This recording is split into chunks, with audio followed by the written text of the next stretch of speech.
I wanted to do a video based on the many news articles and posts that I've seen recently claiming that Stephen Bartlett is amplifying harmful health misinformation on Diary of a CEO, which is one of the most highly ranked podcasts out there. Examples of the harmful information his guests are putting out is that cancer can be cured by a keto diet rather than proven treatments. And the criticism is that Stephen is allowing these views to be put out there whilst providing little, or on some occasions, no challenge. So experts are suggesting that his failure to question these claims is actually dangerous because it creates distrust to conventional medicine. A similar thing happened recently when Elle Macpherson claimed that she had cured her own cancer using alternative treatments versus conventional medical ones. And there was uproar in the cancer community with this because it was deemed unsafe to put that information out to her huge audience. In the current case of Stephen Bartlett, the BBC World Service have found a large number of harmful health claims that go against extensive scientific research in multiple of his podcast episodes. The Diary of a CEO have responded, and their counter-argument is that the guests are allowed freedom of expression. And I have to say, I half agree. We have free speech. Stephen is not claiming that the experts are speaking the truth. He is merely presenting their opinion, and then it is up to the listener to decide which way to go.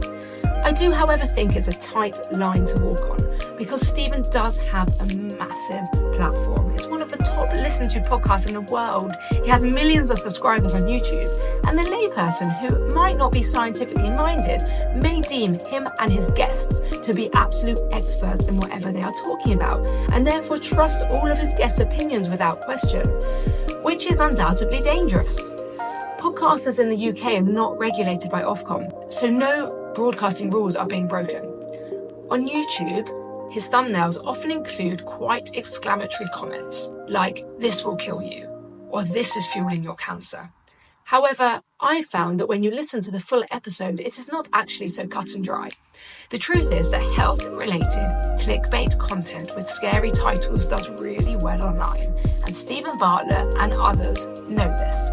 And since making Diary of a CEO more of a science-based show, downloads have grown. I've had a similar experience myself recently with the few science-based episodes I've put out there. A few listeners have questioned the content based on the thumbnails and the social clips. The intention of those is to invite the listener to listen or to watch the full episode and then to make their own opinion.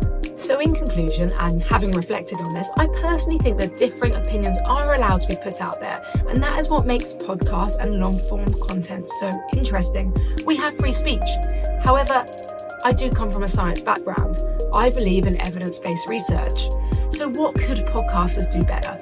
Well, I would expect an expert like Stephen to at least question these controversial health claims. So what could podcasters do better? I would expect an expert like Stephen Bartlett to at least question these controversial health claims. He has researchers on his show who, in my opinion, could and should be researching the science around the claims which are being made.